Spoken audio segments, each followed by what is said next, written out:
गणपती बाप्पाच्या आगमनाला अवघे 2 दिवस उरलेले आहेत, त्यामुळे आता तयारी चांगलीच जोरात करायला हवी।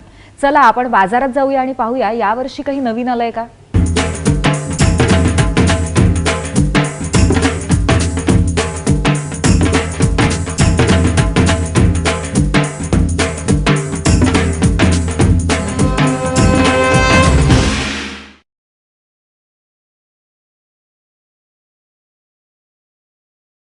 नमस्कार, मी आनंद पेंढारकर आणि स्प्राउट्स एन्व्हायरमेंट ट्रस्टचा मी संचालक आहे आणि ही माझी टीम आहे।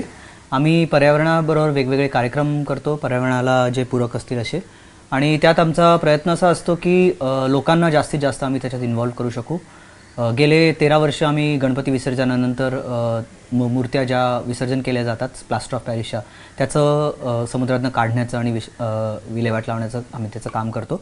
पण ते करत असताना आम्हाला लक्षात आलं की आपण जर लोकांना पर्यावरण इको फ्रेंडली ज्याला म्हणतात अशा मूर्त्या जर दिल्या नाहीत, प्रोव्हाइड नाही केल्या, तर लोक त्यांचं जे आधीची म्हणजे आता नवीन प्लास्टर ऑफ पॅरिसच्या ज्या मूर्त्या बनवतात आणि वापरतात, तर त्याचं ती सवय सोडून एन्व्हायरमेंट फ्रेंडली मूर्तीकडे वळणार नाहीत। तर म्हणून आम्ही गेले 8 वर्ष एन्व्हायरमेंट फ्रेंडली मूर्त्या बनवतोय। मागच्या वर्षापासून आम्ही त्याच्यात एक नवीन असं जोड घातली की ह्या मूर्त्यांमध्ये आम्ही माशांना आणि समुद्राला जे पूरक असतील असे खाद्यपदार्थ, ज्याला व्हेजिटेरियन फिश फूड असं म्हणतात, तर ते आम्ही आमच्या मूर्त्यांमध्ये आतमध्ये घालतोय आणि बनवतोय मूर्त्या। तर पहिल्यांदा ह्या मूर्त्या ज्या आहेत ह्या बाहेरनं शाडूने बनवल्या जातात। हे शाडू सुकला जेव्हा असतो तेव्हा असा दिसतो आणि त्याला आपण पिठासारखं मळून त्याच्यानंतर त्याचा गोळा बनवावा लागतो आपल्याला शाडूचा। तर आपल्याला असा एक आपण इकडे मोल्ड बनवला आहे प्लास्टर ऑफ पॅरिसचा, त्याच्यामध्ये आधी आपल्याला साफ करून घ्यावं लागतं। त्याच्यात काही राहिलेले जर आधीचे कण असतील शाडूचे ते काढून आणि सुक्या शाडूने त्याला डस्ट करावं लागतं।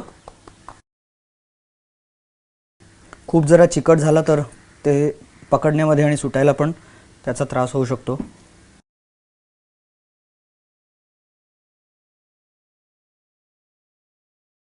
ही खाच आम्ही जी इथे आत करतो त्याच्यामध्ये आम्ही जे व्हेजिटेरियन फिश फूड आहे त्याच्यात पालक, कॉर्न आणि पिठाचं मिश्रण असतं आणि त्याचे आम्ही नूडल्ससारखे असे लांबड्या सुरनळ्या बनवतो।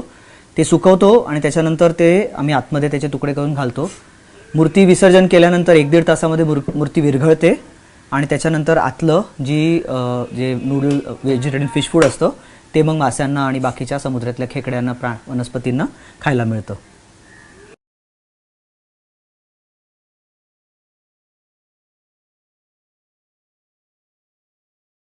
तर ह्याच्या मूर्तीला सुकवल्यानंतर त्याला पहिला पांढऱ्या पोस्टर कलरचा बेस द्यावा लागतो आपल्याला, मग त्याच्यानंतरच पुढचे रंग आपल्याला त्याच्यावरती देता येतात।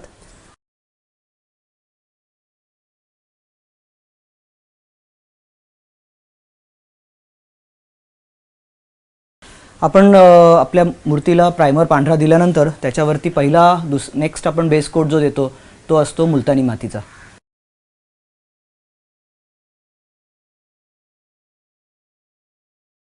हे आपल्याकडे जे आहे हे आम्ही बनवलेलं व्हेजिटेरियन फिश फूड आहे।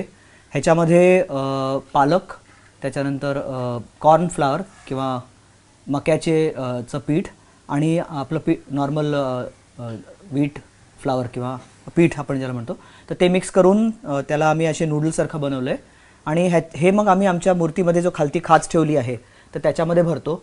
तुम्ही बघाल आधीच आम्ही ज्या 2 फूट 8 फुटाच्या मूर्त्या आहेत त्यांचं साईज खाली घेऊन येऊन कमी करून त्याचं 9 इंचाची आम्ही साईज केली आहे आणि आतमध्ये अजून पोकळ करून मग मातीचा जो उपयोग आहे तो कमीत कमी केला आहे। तर ह्याच्यात असं आपण हे छोटे तुकडे करून हे मूर्तीमध्ये भरतो आणि मग ते भरून झाल्यानंतर त्याच्यावरती परत त्याला शाडूने खालनं बंद करून टाकतो आपण शाडूचा गोळा घेऊन।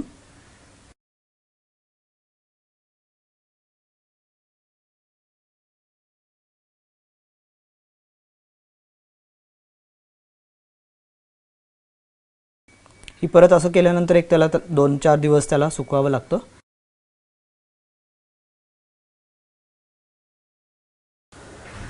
आपण जी मूर्ती बनवली आहे ती सुकल्यानंतर त्याचा बेस कोट दिल्यानंतर त्याच्यावरती हळदीचे सगळे भाग दिले जातात। खालती बेसला गेरूचा बेस दिला जातो आणि शेवटी मग त्याचे लाल जो रंग आहे तर इकडे बेसला आणि सोंडेवरचे जे नखांचे वगैरे दिले जातात आणि डोळ्याचं काम केलं जातं। मग ते केल्यानंतर आपली अशी ही मूर्ती पूर्ण होते.